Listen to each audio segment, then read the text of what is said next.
வணக்கம். ஒரு மணி செய்திகளுக்காக நான் ஆர் தேவப்பிரியன். இந்த நேரத்திற்கான தலைப்புச் செய்திகளை பார்க்கலாம். மதுரை அலங்காநல்லூர் அருகே கீழக்கரையில் கலைஞர் நூற்றாண்டு ஜல்லிக்கட்டு அரங்கம் திறப்பு.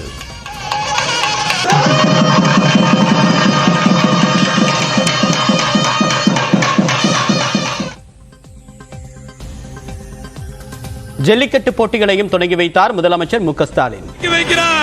எங்கள் நம்பிக்கை நாயகன், ஜல்லிக்கட்டு நாயகன், ஜல்லிக்கட்டின் விடிவெள்ளி இதோ துவக்கி வைக்கிறார். காலை சாய்மாடு வந்துப்பார், வர்ற மாடு சாய்மாடு பிடிக்காது.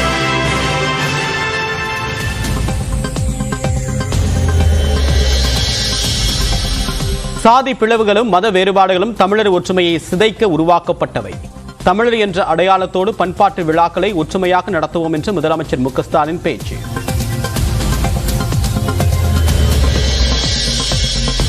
அரங்கத்தில் முதல் முறையாக நடைபெறும் ஜல்லிக்கட்டில் சீரிப்பாயும் காளைகள். நம்பிக்கை நாயகன், ஜல்லிக்கட்டு நாயகன், ஜல்லிக்கட்டின் விடிவெள்ளி இதோ துவக்கி வைக்கிறார். தமிழ்நாடு முதலமைச்சர் ஐயா அவர்களுக்கு மனமார்ந்த நன்றி. எங்கள் நம்பிக்கையை நனவாக்கியவர். நாங்கள் எப்போதும் உங்களுக்கு ஆதரவாக இருப்போம். கிழக்கு மாகாண ஆளுநர் செந்தில் தொண்டமான் வீரர்களுக்கு பரிசு வழங்கி கௌரவித்த முதலமைச்சர் மு க ஸ்டாலின். சாலையின் உரிமையாளர்களுக்கு மாண்புமிகு தமிழ்நாடு முதலமைச்சர் அவர்கள் மோதிரம் அணிவித்து சிறப்பிக்கிறார்கள். வரலாற்றில் ஒரு முக்கியமான ஒரு நாளாக இந்த நாள் மாறி இருக்கிறது. மதுரை மண்ணின்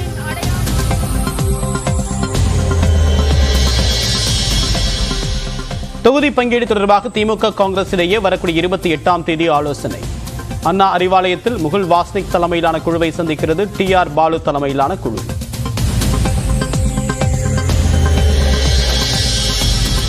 நாளை கூடுகிறது அதிமுக தேர்தல் அறிக்கை தயாரிக்கும் குழு. நத்தம் விஸ்வநாதன், ஜெயக்குமார் உட்பட 10 பேர் கொண்ட குழு வாக்குறுதிகள் குறித்து ஆலோசனை. ஆளுநர் அளிக்கும் குடியரசின தேநீர் விருந்தை புறக்கணிக்க திமுகவின் கூட்டணி கட்சிகள் முடிவு. காங்கிரஸ், இடதுசாரிகள், மதிமுக, விடுதலை சிறுத்தைகள் கட்சி உள்ளிட்ட கட்சிகள் அறிவிப்பு.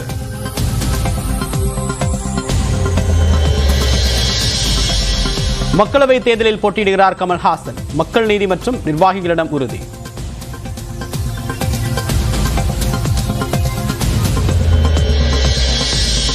இந்தியா கூட்டணியில் இருந்தாலும் மேற்கு வங்கத்தில் தனித்து போட்டி. முதலமைச்சர் மம்தா பானர்ஜி அறிவிப்பு.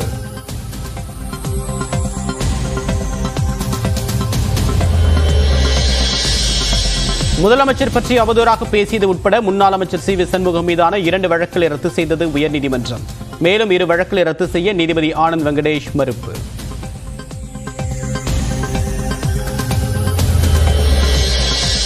ஆம்னி பேருந்து உரிமையாளர்கள் விருப்பத்திற்கெல்லாம் செயல்பட முடியாது. இன்று முதல் கிளாம்பாக்கத்திலிருந்து ஆம்னி பேருந்துகள் இயக்கப்பட வேண்டும் என்று அமைச்சர் சேகர் பாபு திட்டவட்டம்.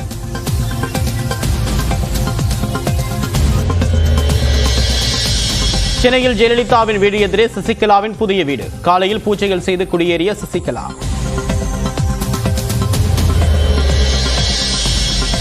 நாளை தைப்பூசத்தை முன்னிட்டு விழாக்கோலம் பூண்ட பழனி நகரம்.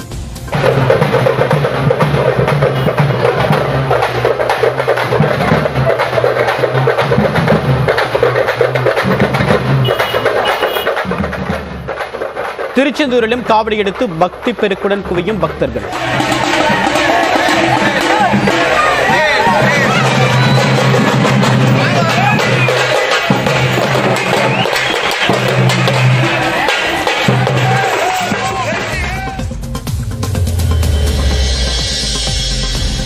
நீலகிரி மாவட்டம் கோத்தகிரியில் வீட்டின் கேட்டின் மீது ஏறி குதித்து உணவு தேடிய கரடி.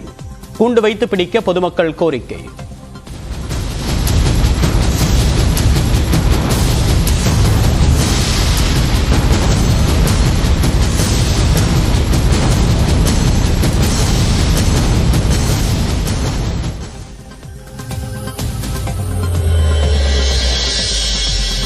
ஸ்ரீரங்கம் ரங்கநாதர் கோவில் தை தேரோட்டம் கோலாகலம்.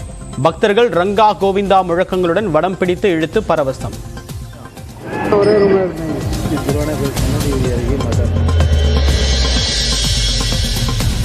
சென்னை நீலாங்கரை பகுதி கடலில் தென்பட்ட டால்பின்கள். 20க்கும் மேற்பட்ட டால்பின்கள் சுற்றித் திரிந்ததை படம் பிடித்த மீனவர்கள்.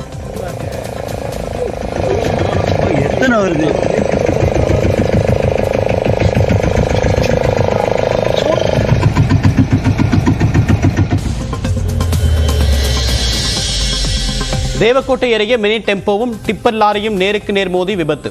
பழனிக்கு பாத யாத்திரை சென்று திரும்பிய தம்பதி உட்பட 3 பேர் உயிரிழப்பு.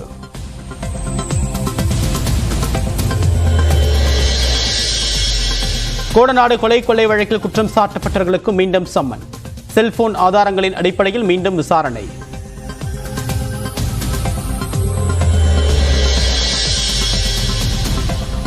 கன்னியாகுமரி திமுக ஒன்றிய செயலாளர் ரமேஷ் பாபுவை கட்சியிலிருந்து தற்காலிகமாக நீக்கிய திமுக தலைமை. நாம் தமிழர் நிர்வாகி கொலை வழக்கில் ரமேஷ் பாபு மீது வழக்கு பதியப்பட்ட நிலையில் நடவடிக்கை.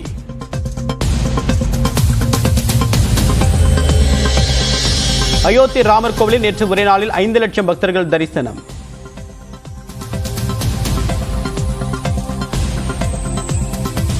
இரண்டாவது நாளாக இன்று காலை 6 மணி முதல் ஆயிரக்கணக்கான பக்தர்கள் வழிபாடு. தமிழ்நாட்டில் நாடாளுமன்ற தேர்தல் தொகுதி பங்கீடு தொடர்பாக திமுகவுடன் காங்கிரஸ் கட்சியின் மேலிட தலைவர்கள் வரக்கூடிய 28ஆம் தேதி பேச்சுவார்த்தை நடத்த உள்ளனர். வரக்கூடிய நாடாளுமன்ற தேர்தலில் ஆளும் பாஜகவை வீழ்த்த காங்கிரஸ், திமுக, திரிணாமுல் காங்கிரஸ் உட்பட 28 கட்சிகள் இணைந்து இந்தியா கூட்டணியை உருவாக்கி உள்ளன. இந்த கூட்டணியில் தொகுதி பங்கீடு பேச்சுவார்த்தை முழுவீச்சில் நடைபெற்று வருகிறது.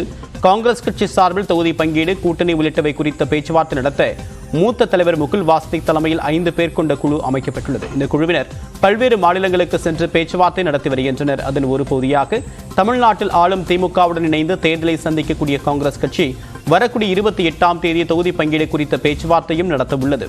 இதற்காக முகுல் வாஸ்னிக், அசோக் கெலாட், பூபேஷ் பாகல், சல்மான் குர்ஷித், மோகன் பிரகாஷ் ஆகியோர் அடங்கிய 5 பேர் கொண்ட குழு வரக்கூடிய 28ஆம் தேதி தமிழ்நாடு வரவுள்ளது. இந்த குழுவினருடன் தமிழக மேலிட பொறுப்பாளர் அஜோய் குமார், மாநில தலைவர் KS அழகிரி, செல்வ பெருந்தகை ஆகியோர் இணைந்து TR பாலு தலைமையிலான திமுக குழுவினருடன் பேச்சுவார்த்தை நடத்த உள்ளனர். சென்னை அண்ணா அறிவாலயத்தில் மாலை 3 மணிக்கு இந்த பேச்சுவார்த்தை நடைபெறும் என்று தெரிவிக்கப்பட்டுள்ளது. பேச்சுவார்த்தைக்கு அகில இந்திய காங்கிரஸ் கமிட்டி நியமிப்பது தலைவராக திரு முகுல் வாஸ்னிக், மேனாள் ஒன்றிய அமைச்சர். அந்த குழுவில் மேனாள் முதலமைச்சர் அசோக் கெலாட் ராஜஸ்தான், சத்தீஸ்கர் மேனாள் முதலமைச்சர் பூபேஷ் பாகலே, இன்னும் சில உறுப்பினர்கள் இருக்கிறார்கள். 28ஆம் தேதி வருவதாக ஒரு அறிவிப்பு வந்திருக்கிறது. வந்தவுடன் திராவிட முன்னேற்ற கழகத்துடன் நாங்கள் பேசுவோம்.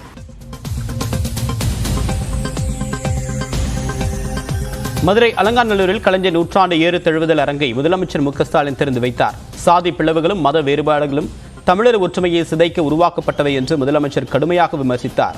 அலங்காநல்லூர் கீழக்கரை கிராமத்தில் 64 கோடி ரூபாய் செலவில் கலைஞர் நூற்றாண்டு ஏறு தழுவுதல் அரங்கம் அமைக்கப்பட்டுள்ளது.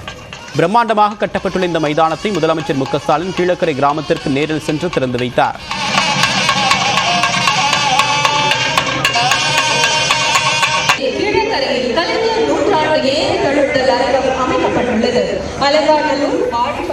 முன்னதாக ஏறு தழுவுதல் அரங்கத்தின் நுழைவு வாயிலில் அமைக்கப்பட்டுள்ள கருணாநிதி சிலையையும் திறந்து வைத்தார். தொடர்ந்து நிகழ்ச்சியில் பேசிய முதலமைச்சர், ஜல்லிக்கட்டு என்னும் பண்பாட்டு திருவிழா உலகம் முழுவதும் பேசப்பட வேண்டும் என்பதற்காகத்தான் இந்த அரங்கம் கட்டப்பட்டிருப்பதாக கூறினார்.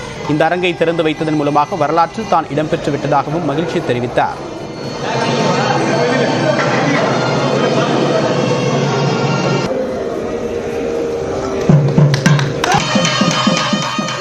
கழக ஆட்சி அமைந்து 3 ஆண்டுகள் ஆகியிருக்கு. அதுக்குள்ள 3 முக்கியமான கம்பீர சின்னங்களை இந்த மதுரையில் ஏற்படுத்தி இருக்கோம். ஒன்று, தமிழினத்தோட பழமையை சொல்ற கீழடி அருங்காட்சியகம் மதுரைக்கு அருகில் அமைக்கப்பட்டிருக்கு. இரண்டாவது, கலைஞர் பேரால மாபெரும் நூலகம் பிரம்மாண்டமா மதுரை மாநகர்ல அறிவு மாளிகையா அமைக்கப்பட்டிருக்கு. இப்போ 3வதா இந்த கலைஞர் நூற்றாண்டு ஏறுதழுவுதல் அரங்கம் ஜல்லிக்கட்டுக்கு பேரு போன அலங்காநல்லூர்ல அமைக்கப்பட்டிருக்கு. ஜல்லிக்கட்டு போட்டிகளுக்கான தடைகளை எல்லாம் திமுக அரசு உடைத்தெறிந்ததாகவும் முதலமைச்சர் கூறியுள்ளார். இந்த மதுரையினுடைய பெருமை, அன்னை தமிழ்நிலத்துக்கு பேரறிஞர் அண்ணா தமிழ்நாடு என பெயர் சூட்டினார். தமிழுக்கு செம்மொழி தகுதி பெற்று தந்தார் தலைவர் கலைஞர். இன்னைக்கு தமிழர் பண்பாட்டு அடையாளமாக ஏறுதழுவுதலுக்கு நம்ம திராவிட மாடல் ஆட்சி அரங்கம் அமைச்சிருக்கோம். இந்த தருணத்தில் நான் உங்க கிட்ட கேட்க விரும்புவது, சாதி பிளவுகளும் மத வேறுபாடுகளும் தமிழர் ஒற்றுமையை சிதைக்க பிற்காலத்தில் உருவாக்கப்பட்டவை என்பதை உணர்ந்து தமிழர் என்ற நமது அடையாளத்தோடு இதுபோன்ற பண்பாட்டு திருவிழாக்களை ஒற்றுமையாக நடத்துவோம்.